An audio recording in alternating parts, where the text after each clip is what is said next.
Next to me is Mr. Riz Ahmed.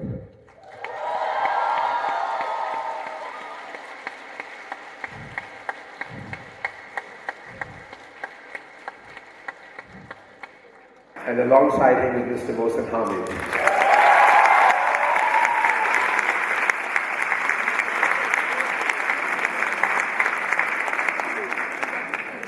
Well, let me start with Mohsin, I guess, simply because he's older than Riz. I don't think he needs much introduction. He's possibly the best known writer from Pakistan in the English language today.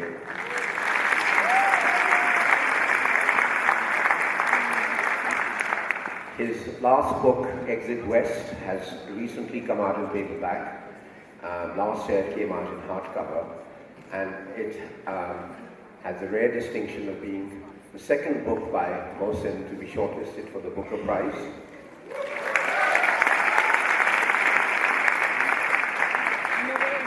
It also made its way to most of the 10 best books of the year, including, in case you hadn't heard already, President Barack Obama's must-read list of 2017.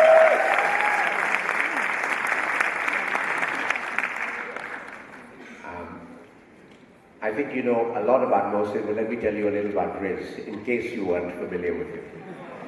Riz is a very well-known actor. He's a singer, a rapper, and an activist. He has acted on stage, in film, and on television. He is a rapper of distinction and has won numerous awards for all of his activities. He is the only Muslim and the only South Asian to ever win a Best Actor Emmy.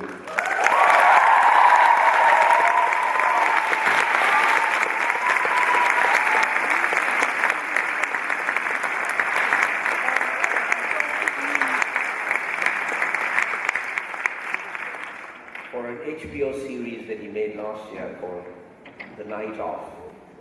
In case you haven't seen it, I suggest you all do. It is an extremely wonderful series.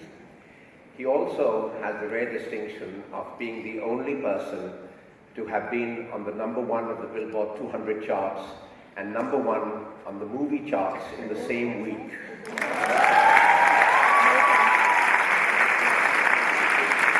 I don't think I need to mention what film that was. No marks for guessing. It was Star Wars Rogue One. But you may not know what he was on the top of the Billboard charts for, and that was for something called the Hamilton Mixtape. It was a particular song in there that he also got the MTV Video Music Award for, called Immigrants, We Get the Job Done.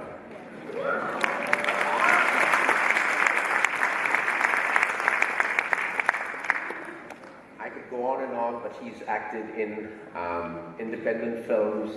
He's acted in Hollywood blockbusters. He was in the last Bond film. He was in a film with Jake Gyllenhaal called The Nightcrawler.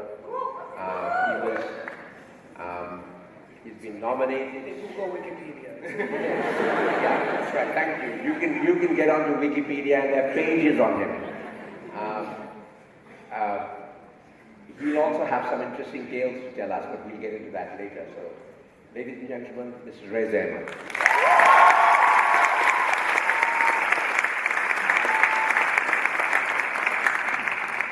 Now, what I'd like to do is just have a sort of an open conversation between us, and I'll mostly let Mohsin and Riz do all the talking. I'll just interject once in a while. And let's have it free-flowing, and let's see where this gets us. Perhaps we can start with you, Riz, and you can tell us a little bit about why you got into all these different fields, and what is it that motivates you? Well, in terms of doing kind of music and film and other things, I guess I always just thought I had an equally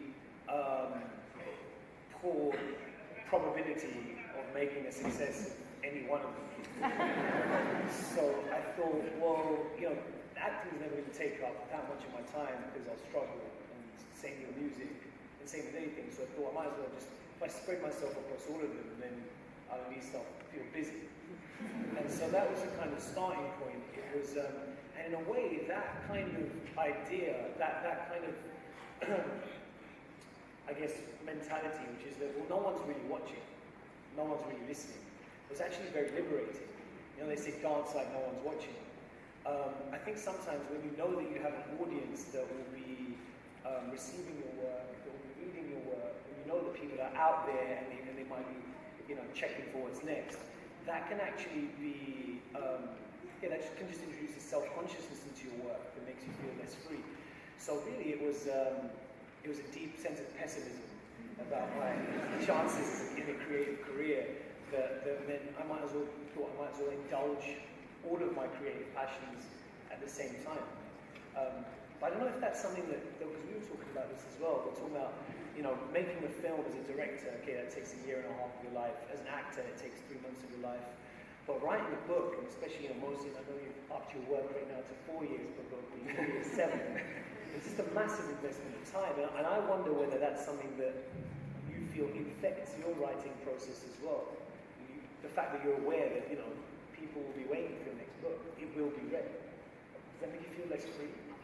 I'm not sure if I am aware that they're going to be waiting for the next book. You guys waiting for the next book? Get on with it, man. We're waiting. But I'm really hoping to get a small acting gig on your next project. So spread myself a bit thinner. But yeah, I mean, it's a funny thing when you engage with a creative form. You get pulled in directions you don't expect, and partly, you know, you're trying to articulate the stuff inside you that doesn't have any other way of coming out. And partly it's that the world outside isn't the way you want it to be, and so you're pushing against it by putting stuff out into it. And as I've seen the stuff that you do and have done, you know, for so long, and knowing you a bit, I'd love to hear from you and to have the audience here.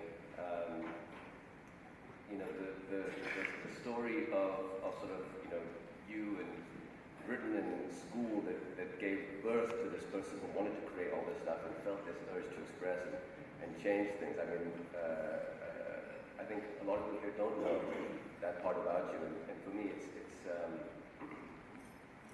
you know, your journey as an artist activist began very, very early. We'd love to talk about that. If I can just add a word to that, in case you're not familiar with the activism that Riz has been involved with. He's been involved with this for a very long time. He's had, his rap music, of course, has been very, very political in some respects. And in fact, it's almost a different genre of music. It's political rap. And he did an album called Hindustan, if I'm not mistaken, which was well received. One of your rap songs, post 9/11 Blues, was actually banned from radio play. Is that correct? And he also went to Oxford, but then turned his back on that and went to the Central School of Speech and Drama and started to rap. And you've had some interesting episodes at the airport as well. Yeah. Yes. A lot of people here might have had some interesting airport episodes at this point. You know, it's interesting. You're talking about kind of, you said, a lot of the time you're doing when you're creating is you're pushing against the world, or the aspects of the world that are not as you would wish it to be. And you're also articulating things that have no other way of coming out. And I feel that sometimes, you know, the creative act is an act of defiance, but also in some ways an act of helplessness. In a way, it's like, okay, well, I'm just going to get this out. I can't materially change the everyday violent racism that I'm facing growing up in Britain as a kid in the 80s and 90s. But I've got to kind of just vent about it. And again, venting with the assumption that no one is really listening, venting just to yourself, is how a lot of the kind of the stuff that think, as you're saying, well, it's not that controversial, this is just what I think, and then other people hear and they're like, whoa, holy shit, what did you just say? And that's always interesting, but it's also very interesting to me that the work that seems to resonate with people the most is the work that you kind of just do for yourself, that you do for these reasons, that are an attempt to articulate something that would otherwise go unspoken, that would sit inside you and rot and grow cancerous. It's almost a selfish act, really, and not to try and be too. To be quite honest, I'd say that also extends to the activism. Because although that's not an act, that's not something you engage in with the assumption of it being unimpactful. It is also, I think, as a person of colour, as a person who belongs, whose heritage belongs to the global south, something that touches me quite personally. You know, issues of social justice, racial justice, looking at issues around refugees or Islamophobia. In some way, I feel that I don't really have any choice but to engage in these matters because they touch me so personally. I guess the idea and the hope is that as people, through art, hopefully, through the empathy that art can inculcate in us, our sense of self, our sense of who we are might grow to be so big that issues that you wouldn't think immediately touch me personally also become very close to my heart. Women's issues, domestic violence, issues around, issues that you think as a kind of heterosexual, cisgendered man with all the privileges that come with it don't touch me immediately, materially, on a day-to-day basis. But yeah, I think it all starts from that point. It comes from a very personal place. Yeah. So it's a kind of like a catharsis of all the... Yeah, it's a catharsis and it's an act of survival. Mohsin, I think you've said something similar about a lot of your writing as well, that it comes from a lot of what you feel, and it's a very personal thing, but you're putting it out there because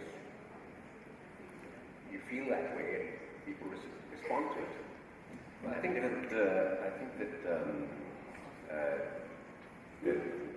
part of the reason why the arts exist is because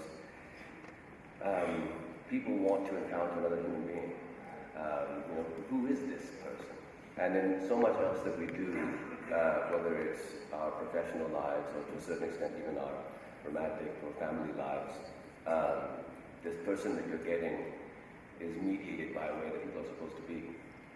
But when you encounter somebody's art, be it their singing or their acting or their writing, weirdly enough, even though the thing is sort of make-believe, or not even though, but perhaps because it is make-believe, you get to be much more honest. Making stuff up gives you permission to say exactly what you want. And I think that for me as a reader and as a viewer and as a listener, it's that thrill of encountering somebody else doing their thing and feeling like I've encountered a human being that motivates me the most. And I remember, the first time I heard Riz rap live, I think, or at least live in front of an audience, was in the south side of London. I can't remember what it was called. South Bank something, I don't know what it was called, but it was this event. And Riz got up on stage, and I of course had seen, Riz on YouTube, and I'd spoken to Riz, maybe heard him one-on-one. But I got to watch the experience of seeing, a performance. And it's something, magical that happened. It's happened, it happened on the stage in Athens, 2,500 years ago. It happens in Lahore and, all over the town at various shrines and concerts. And I think that in a way what begins to happen for me, I think, is the powerlessness that you spoke of, in the sense that we're all helpless. We are, but we also have the capacity to connect with each other. And when that connection occurs, something transformative happens, which is, you know, I'm glad Riz is in Lahore, because Lahore is a city that takes writing very seriously. You know, the most visited shrines in the city for centuries have been shrines to poets. And the poetry that they have mostly undertaken, Sufi poetry, is a poetry committed to the idea that an experience of love is possible, an experience of connection is possible, that fundamentally alters our relationship to the universe and to everything around us.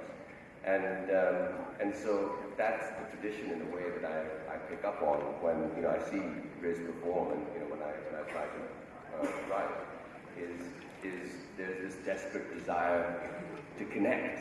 Yeah, and I think that is, I mean, it's that sense of helplessness, or that sense of private pain, or really a sense of loneliness in any given situation that wants us to kind of throw out the bat signal, you know, and create this art and say, does anyone else feel this way? You know, can we connect? It's interesting though, because I think that same sense of wanting to kind of have your inner life validated, to share your inner life with your audience, with your readers, with your viewers, can again sometimes infect the work. So it is a very strange kind of like grey area between doing something for yourself, but also wanting that very private, intimate part of yourself to be connected with others, and getting that the wrong way around, doing it for others so they can validate you, rather than doing it for yourself so the experience can be shared. Yeah. Is something that can really kind of corrupt the creative process, I think. It just made me think of something which is, I thought it might be useful to give you an example of this, you know, this pattern of necessity, you know, art and kind of creative pursuits being born out of a sense of necessity. I was a very naughty kid in school, and I was always under threat of getting expelled, right? And I remember that in my first week at school, thank you, well spotted. Within my first week at school, I think at the age of 11, I threw a chair through a classroom window. And kind of carried on like that for a while, but my grades were good. And my mum is a smooth talker, so she managed to say, look, please don't throw my son out of school, he's just going through a bad patch. So he's been saying for the last 2 years. And but it was because of that that I realized, and really actually looking back, I think probably I had ADD, you know, and I still have very hyperactive tendencies. But it was because of that really that a teacher said, listen, if you want to mess around, do it on stage where you'll get a round of applause. Don't do it in my classroom or I'll put you in detention. And it was so really to try and not get thrown out of school that I started acting in a school play. Right, fast forward to university, I went to Oxford University. Most people at Oxford University didn't share my background, which I guess you'd say is a kind of, you know, lower middle class, you know, ethnic minority from the suburbs of London. Quite, you know, an urban upbringing, quite different to what a lot of people there kind of went through growing up. And I actually remember the first person I ever met at Oxford University. This was back in the day when everyone had Nokia phones. They were telephones, they were called Nokia phones. Simple screen with buttons on it. Yeah. And everyone used to have Nokia phones. I left my charger at home, so I knew that my neighbor would probably have one. And I saw people there with bowler hats and bow ties, thinking, I didn't get the memo about the fancy dress party. What's going on? So I knocked on my neighbor's door, she opened the door, and I put on my most well-spoken voice and said, I'm so terribly sorry to disturb you, could I possibly borrow a Nokia phone charger? I seem to have forgotten mine at home. And she laughed and said, oh my God, you remind me so much of Ali G, it's unbelievable. And that was the first person I met at Oxford. And I thought, this is going to be interesting. Within a few weeks, I emailed my tutors and I said, I'm going to leave. I can't do this. I feel very alienated. I feel just very low. I felt quite depressed, to be honest. It was just a sense of, loneliness and depression that set in there, feeling very much like I stuck out. I remember one of the first people I met that night was a guy in a kind of, you know, tuxedo and coattails, who said, first question he asked me was, where are your people from? I wasn't sure if Wembley would be a satisfactory answer, so I said Pakistan, and he nodded and went, you've got to admit, it did do a lot for you. And I was like, the third person I met there. So again, there's this sense of like, okay, how do I eke out some breathing space in this environment? And what I did was I went to the computer room. I used up all my semester's computer room print credits on printing out posters for a club night. What was this club night called? I had no idea. I picked up the newspaper. There'd been quite morbidly a hit-and-run car accident. I went, hit-and-run is cool words, hit-and-run. Hip-hop, drum and bass, club night, MC Riz, DJs, put all my friends from London's name down, hadn't even asked them, left the name of the club empty, printed out 250 of these. That was my print credits. And I just went around clubs in Oxford saying, this is a club night, hundreds of people are coming, do you want it to be at your club? And most people said, go away, you're crazy. But this one particularly horrible, rancid nightclub, it was really filthy and in the middle of nowhere, was like, all right, fine, yeah, you can do that. And again, it was just for a sense of just kind of wanting to connect, you know, wanting to know that my experience wasn't a lonesome one there. That I kind of decided to fly the flag, throw out the bat signal, and I made some of my best friends I've got in my life through that experience. And I find the same pattern again and again. It's when you face that obstacle, when you feel like you're the odd one out, there's actually an opportunity there if you can get through that sense of alienation. There's an opportunity there to contribute something quite different to what anyone else can in that environment. And I think that's how I've approached working in film as well, in America and the UK. I'm always trying to come up with ideas that maybe other people would be able to bring to the table and tap into that unique experience. And your first film role was Road to Guantanamo. Before you get into your film, since you've been talking about MC Riz, and as far as I know, nobody in Pakistan has actually seen the MC Riz in action, certainly not in the hall.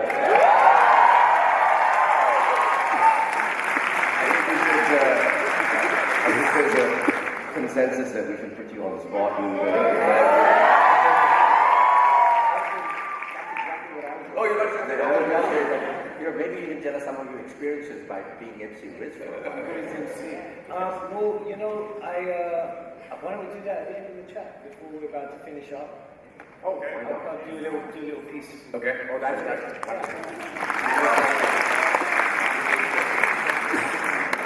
But you've been talking about this as a very, very personal experience, and I think most of you said the same thing, that it's a very personal experience, but you put it out there, share it with a larger audience. And do you find that people sort of confuse you with the characters you play and what you're saying? I mean, in your case, it's probably much more obvious because you are yourself when you're rapping and you're saying things that are very, very personal. Are you saying that he's not in Mothsmoke and he's not in a melodic? No, I know that Mohsin has said in the past as well that a lot of people have confused last night at a dinner. Exactly, I was going to bring that up. I think somebody said to me, "Oh, so that's you," meaning Riz played Chingiz in the Run, who also wasn't me, obviously. I mean, Chingiz is not me as a character. It's not who it was. But Riz played that role, and I think this idea of people associating a human being with the creative work is really interesting. I mean, it's interesting until your mom does it, then it's not. I mean, I watched The Night Of in one go with my mom. And the amount of tuppers I got.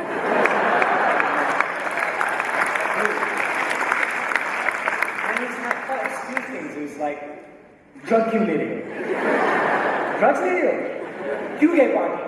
But that, I was like, wow, I didn't really. A lot of people said that show was like pro-auntie propaganda. It's like, what every auntie tells you is like, party mat jao, boliyon se baat mat karo. And it's like, when they look up, But it's funny because when I was watching the series, I was thinking to myself, gosh, I hope that's not what Riz is like. And how did he come out of that? How did he come out of that experience? Is he still the same person when he went in and when he came out? Because that's what the movie is all about, the transformation. Well, actually, but this is something that's, I feel like every time every experience changes you. But I also feel like, certainly as an actor, roles that you do change you, whether you like it or not. I'm wondering if you feel the same way about characters you play. To some extent, you've just seen things. Every time you kind of mine a new world or a new character, your eyes are open to new things because you've just suddenly researched how, fake water bottling companies operate. In Pakistan, for example, you want to do research for that. Or I do research into how people survive in prison in Rikers Island. And so your eyes are open. But beyond just the information that you learn, do you feel like your work changes you? I think the work changes you. I'm curious as to how different it is between writing and acting in particular, because when writing a book is many years, and the person you are when you begin and the person you are when you finish is different, and the person of the previous book is a different book. Sometimes people come up and say, like Moth's Milk, for example, my first book, which came out almost 20 years ago. And that was written by a young man in his 20s, and who isn't really me now. But writing that book was a way to explore Lahore in a way that I needed to explore, just like each of the books has been. And so each of them has been this journey, and the person who comes out after that journey is a different person. Partly because you've lived life more, partly because the book itself was a kind of journey that I went on. But I don't think necessarily writing the characters has been as transformative for me. It has some impact. In a way, they say that, I really don't stand up and make this up, but it could be said that, that every writer sort of has to have a sense of gender, a sense of race, a sense of sort of sexuality, a sense of everything, which at least imaginatively speaking is fluid, right? Like you have to imagine, what is it to be a woman? To write about a woman. Like if I'm a woman, who am I? What does it feel like? What is this body that I'm inhabiting? How are people talking to me? And not what is a woman, but who is this woman specifically, who I am. And that process for me, it becomes kind of like a, almost spiritual practice, right? It's that after a while you keep doing this, imagining being other people. And it has, I suppose, the benefit of expanding your sense of empathy for other people, that you can imagine being them. But also the slight distraction of, getting you a little bit confused about who the hell you are. When you spend enough time in your imaginary world, at least I begin to realize that who I am is also partly imaginary. Like I make up myself, and that becomes a bit of a freaky situation. You mentioned empathy, and I think that's extremely important, because what it does is it really opens up your mind to different points of view, and you start looking at the world differently, because you think, how does a woman look at it? How does a child look at something? How does someone who's been terrorized look at the world? And you have to write about that. You've got to express that feeling. So you're not just empathizing, but you're essentially expanding your own humanity in a sense. You're becoming more human because you're more in touch with the rest of the world. You get confused with the characters you play on screen. Does your mother laud you for being a pilot in Rogue One, being a nice guy, a night crawler, and not a drug dealer, and as you were shifty? Yeah, it's interesting. I feel like it's you can't necessarily control. I'm being cautious in saying this, because one myth that I really like to kind of dispel for a lot of the young people here that are kind of thinking about, pursuing creative careers, is that creativity or making art is something that just kind of possesses you. that comes down from the heavens and it's magic and you've either got it or you don't. That's not true.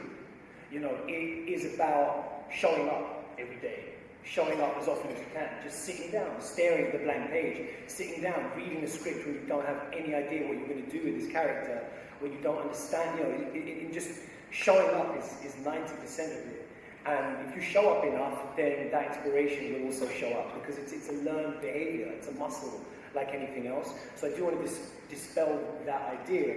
Having said that, it is hard to put it away and switch it off, you know, whenever you want to. You know, filming The Night Of was I think probably one of the most stressful periods of my life, you know, for sure. Interviewing people that I met in Rikers Island prison, understanding what you have to do to survive, how you have to fight every day for your life, spending time in youth centers in Queens, in New York, with South Asian youth. It weighed on me, you know. Certainly I felt a deep sense of responsibility, speaking to people who'd just come out of prison, who'd spent 15 years on a charge that they, you know, that was trumped up. No pun intended. Yeah. So I don't know. It can weigh on you, and sometimes it's hard to just kind of switch on and off from it. For sure. Yeah. But how do you get over it? I mean, does it take a while, or? It's something that just there's this thing where like your body doesn't know it's fake. Yeah. You know, when you put your body through something, your body you're imagining yourself into, you know, fight or flight responses that are quite intense. And, you know, you might get into a fight once in 5 years, you know, once in a year, if you're unlucky, whatever. And that fight may last 30 seconds. And then you move on from that fight. And then you spend the rest of the time calming down. Now, in reality, the problem with a real fight is that you might get killed and you might get really hurt. And that's a real danger. So I prefer a fake fight over a real fight any day. The problem with a fake fight is you have to do it 17 times. Right? You do it again and again. And you go home and your body is just in knots. And I'm giving an example of a fight, and the same thing applies for an emotional scene, for example. This isn't me getting out my little violin and saying boo-hoo, poor actors. I'm just saying that I think it's quite interesting what imagination can do. You know, the material impact of imagination. You feel it on your body. And when someone receives that performance or that piece of art, they feel it in their body as well. You know, it's a very physical response. I mean, I remember reading The Reluctant Fundamentalist quite literally on the edge of my seat, reading it in one go, and like feeling like I've got a crazy lower back pain. This is the way I've been sat on the stool for a long time. Actually, I've got a bone to pick with you about that. Okay.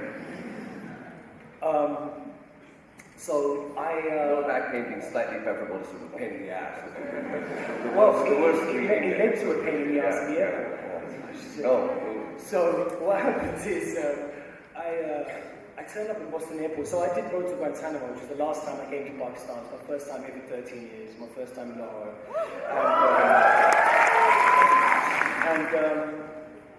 And the funny thing is that, yeah, we did go to Guantanamo. We filmed it in Pakistan, Afghanistan, and Iran. This is 2005. My passport has got all these stamps on it. It was like, you know, the Axis of Evil World Tour. And this meant that when I went to America after this, I was getting held up for like 3 hours, 3.5 hours every time, taken to a side room, and I wrote an essay about this called Airports and Auditions, at the beginning of it. And one thing that I didn't put in that essay was that one of the first times I went to America after that film, I turned up in Boston, and they pulled me aside, and they opened up my luggage, and everything was fine in there, and they opened up my computer, and they pulled out a book. It said, The Reluctant Fundamentalist. It's like, it's a good book. You should read it. He's reluctant. Right. Which is, so in recommending the book, I went from a radical to being someone who's trying to radicalize him. Just pushing radical materials into him. And yeah, I got held up for quite a while after that. The thing is, when he asked me about my passport stamps, and I said, you know, I was there to make a film. He said, what's the film? And I said, well, no, luckily enough, I've got a copy of it. And that was another dumb move, because it was a DVD with me in a Guantanamo jumpsuit. And it says here, this is a documentary. It's a documentary drama.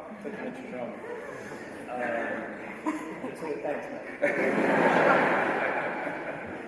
Do you find yourself in typecast? Well, no, I mean, I think... in these kind of roles, you've done I think to begin you've done Guantanamo, you've done drug dealers. You know, so what's being space typecast? fighter pilots. Well, I mean, it's interesting to say this, right? Because I don't think the issue is playing your race. For me, it's not an issue even engaging in stories that deal with culturally specific issues or challenges that come with, you know, my religious background. I don't have any problem dealing with that. In a way, that's really why I got into this, you know, is to tackle those things head on. I think the issue with typecasting, feeling stereotyped, feeling marginalized, feeling pigeonholed, is if you're not allowed to bring complexity to those things. So if I was playing roles where I play a two-dimensional terrorist who runs on stage as a lollipop, you know, and that's the whole role, then I think, yeah, that is being typecast. But if I'm dealing with a story where I can bring nuance to this conversation, then why run away from that conversation? I have no problems getting into that conversation, and I've always thought it works in stages, which is, you know, you start off with a two-dimensional character, the stereotype, the minicab driver, the terrorist, whatever. Then you move on to stories that take place on culturally specific terrain, post 9/11 stories, I mean, stories about arranged marriages or whatever, ended like Beckham. But even though they take place on that culturally specific terrain, they are subverting stereotypes and adding nuance to those conversations, and that's kind of staged from another planet in Star Wars Rogue One. It's nothing to do with my race, nothing to do with my ethnicity, nothing to do with my religion. To me, I don't think it's like we need to get to a point where we're just doing that kind of work. That kind of work, without this kind of work, is just deracination. It's just sweeping reality in the carpet. But if we can have the option of being ourselves and to tackle all the challenges that come with being ourselves, with humanity and complexity and nuance, then that's cool. As long as I can also have the option of being from outer space. I'd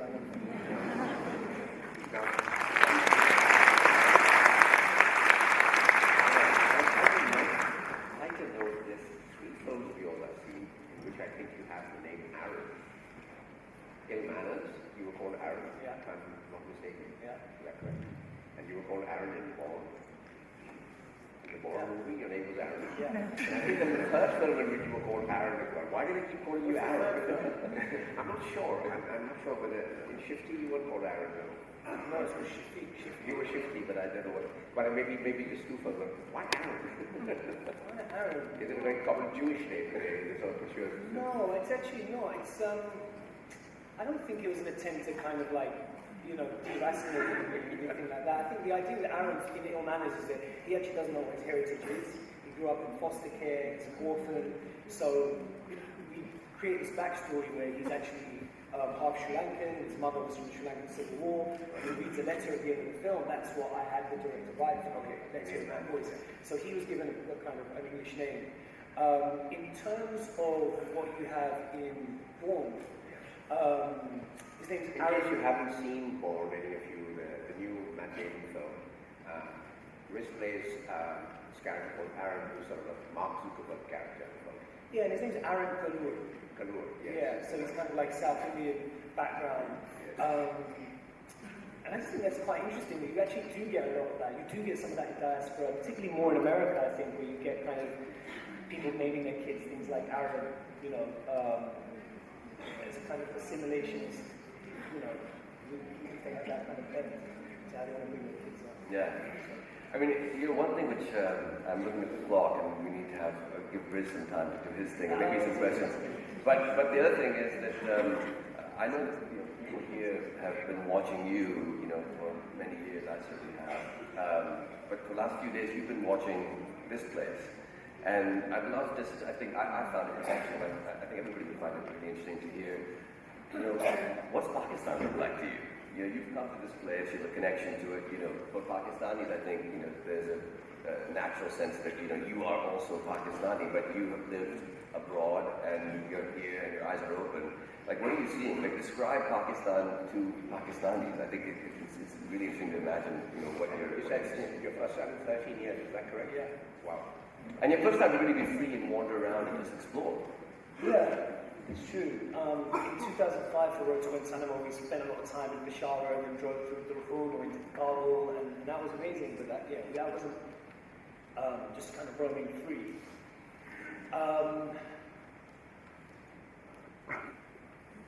It's been quite emotional. Yeah, it's been quite emotional, and I think it will take me some time to digest it. You said there's this natural sense that you're Pakistani. Well, it's interesting because, we got pulled aside by the army for accidentally wandering into a cantonment area, as we do. Interestingly, they agreed to let me go if I rapped for them. There you go.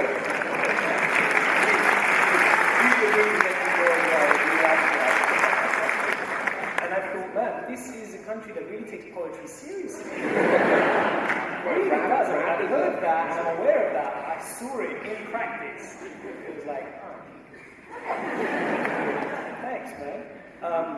But when that happened because I'm not Pakistani. I don't have a Pakistani passport. I think even if I have an ID card, I'm not considered Pakistani. On paper, technically.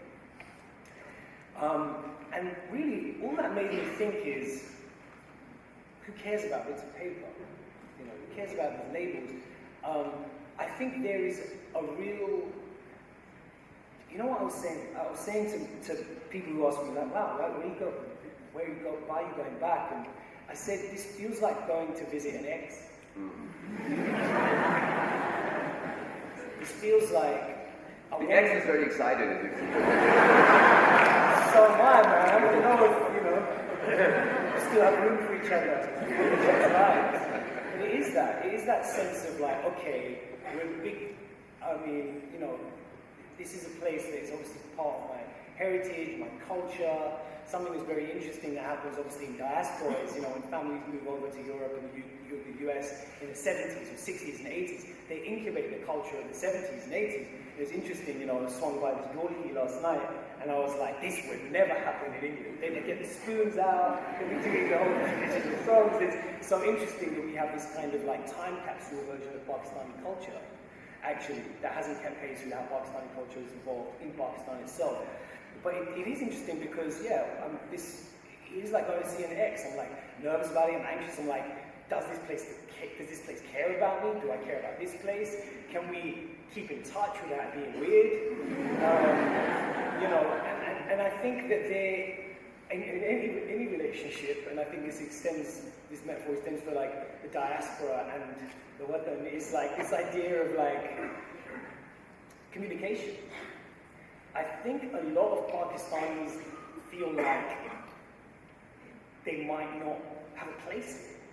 Like, where's the space for them? It's a complex society. It's, ethnically, class-wise, just the rapid rate of its growth, its constant sense of change. The massive difference. I mean, Karachi and Lahore are like different countries. We joke about this the whole time as well. It's like landing in Lahore, I'm like, okay, in Karachi we don't have roads. Over here they got flat screen TV on the side of the road. Thanks a lot, nice one. So it's a complex place, and I don't think the onus is on Pakistanis, but I also don't think the onus is on diaspora. But I wonder if we could kind of reach out to each other a bit more. I feel like I would love to know about and meet and collaborate with artists here, and I think that there's also an opportunity for artists here to kind of do so with Pakistanis in diaspora. I think we just need to know that it's okay, that we're welcome here working there.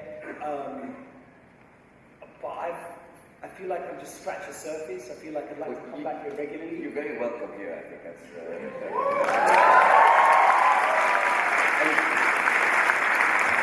I think, in terms of being stalked, asked to prove your identity and your right to be in that place. Yeah, I've been called a Gora a couple of times. So have I. So have I. I mean, last night as well. Yeah, I was stalked as well. And the thing about it is actually this experience of being asked to prove the authenticity of your Pakistaniness. That's the most Pakistani thing there is. Exactly. What kind of Pakistani are you?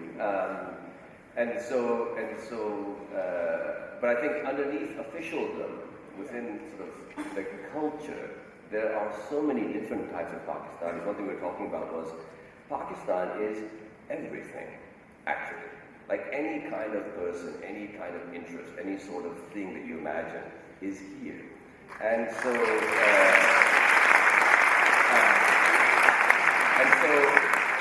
before we are out of time, and I won't push you again if you decide to evade the question, but just even very impressionistically, without saying Pakistan is this, what does the X look like to you? Like,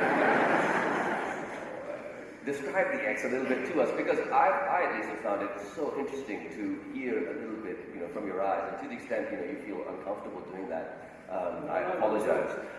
Okay, so the X is looking good. Changed a lot, like really changed. Maybe had some work done. Sure. Kind of still playing a little bit hard to get, I would say. Hard to understand. Ever mysterious in some ways. And a little bit schizophrenic. Dominican people say. Yeah, it's interesting. I've been spending some time in the Caribbean, and it's like every single person I went past in the Dominican Republic, I was like, Michael? It's also interesting to see the kind of these axes. You're kind of very interested in these new axes of connection that don't necessarily need to include the West. The South-South connections. And it's interesting to see that, and interesting to see the kind of Chinese presence here as well, which I know is a topic of much debate and but generally speaking, I just feel like I'd like to keep coming back. I also just feel like I just see so much opportunity here, and I think that, quite frankly, there can be a bit of a disconnect between diaspora Pakistanis and particularly UK Pakistanis and you guys. And this is just a wild generalization, but I think some of it is also down to class profiles. A lot of people that would have emigrated and gone to the UK would have done so to find a better life, which maybe might not have had as much going for them. Which generalizes to say everyone here is stupidly privileged. I know that's absolutely not the case. But I think there can sometimes be such a cultural disconnect through class. And then you can also put, Punjabi, Punjab Mahajir, Karachi, Lahore, and all this kind of stuff to it. But I just think that there's an amazing opportunity to join hands and make some kick-ass work. And I'm sure you guys will do that yourselves anyway, and you are doing that. And we'll try and do our best to represent as well. But maybe let's give it another go.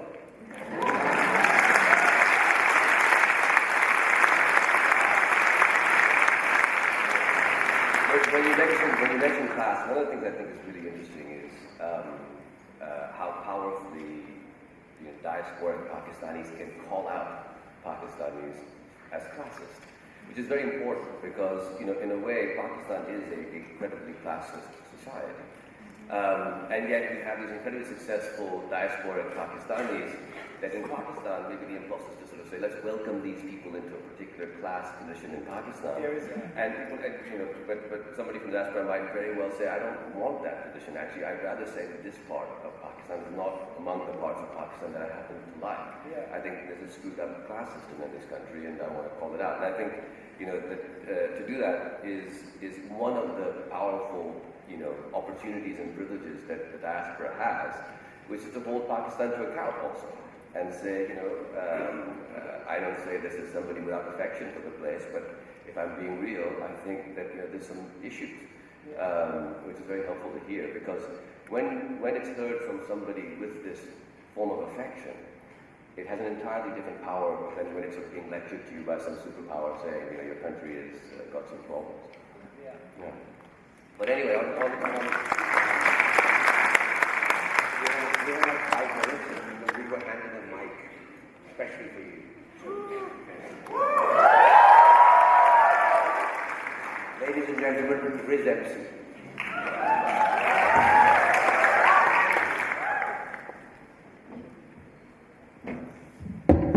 Hello. So, I wanted to kind of just touch on that theme before of work that you do for yourself. So, my first track was called The Post 9/11 Blues, which was kind of de facto banned from radio airplay. But actually, the track that I'd written before that was called Sour Times, and it was after I was kind of detained at some airports, and it was against something I just wanted to get off my chest. I didn't perform this for other people for 3 years after I'd written it, because I'd assumed that no one wanted to hear it. So I would say to anyone who's sitting on a piece of unshared work, share it. The worst thing that happens is you find out it needs improvement. In these sour times, please allow me to vouch for mine. Bitter taste in my mouth, spit it out with a rhyme. And yo, I'm losing my religion to tomorrow's headlines. Guantanamo, sorry bro? Nah, nothing is fine. And now it's post 7/7. Why are they calling it that? They're trying to link it to New York like we're all under attack from the same big bad guy that is taking a mick. Because the truth is, Al-Qaeda doesn't really exist. There ain't no supervillain planning these attacks from some base. The truth is so much scarier and harder to face. See, there's thousands of angry young men that are lost, sidelined in the economy a marginal cost. They think there's no point in putting ballots up in the box. They got no place in this system and no faith in its cogs. They're easy targets to be getting brainwashed by these knobs. You say they spilling innocent blood is pleasing of God? Well, it sounds good when you don't see no justice or jobs. The gas bills are piling up, but all the oil's getting robbed. So David's taking out Goliath and his wife and his dog, segregated, castrated. Now we see who's on top. So see, it ain't religious faith that's causing these crimes. It's losing faith in democratic free market designs. It's no coincidence the bombers came from ghettos up north, and the way the Bush and Blair talked gave a lost boy a cause. The double standards get them angry both at home and abroad. There's a monopoly on pens, that's why they forge their own swords. The misguided turn violent, strap themselves up with bombs, but they're still cowards, because they ain't here when the backlash is on. So when these sour times, please allow me to vouch for mine. Bitter taste in my mouth, spit it out with a rhyme. Hey yo, I'm losing my religion to tomorrow's headlines. I've been brave. Sorry mate? Nah, nothing is fine. So, all the mans that want to say that my religion has to change, that we're stuck in the bygone age, it's time to set the vinyl straight. Don't you think it's kind of strange that all this terror outrage, these last gasp castaways, these bastards that will blast away, turned up in the last decade when Islam has been away for millions from back in the day? Instead of thinking that we're crazy, investigate just what it says. Fast, help the poor and pray. Go Mecca, be steadfast in faith. That's the basics, that's the base. So how did we get here today? Well, interpretations always change. Today they're read with rage. Been jihaded up. Desperation's kind of fucked. Makes you use a book of peace as weapons in Iraq. So listen.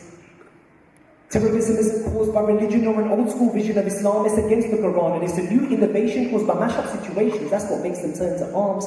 The problem is modern, and it's all local factors. Dictatorships, injustices, and wars cause fatwas.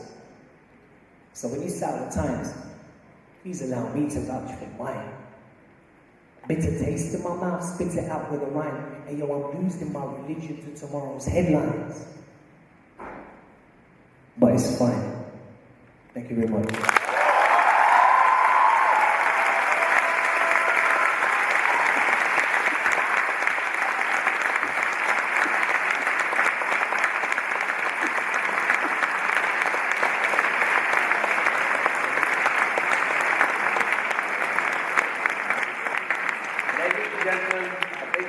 applause for Riz Ahmed.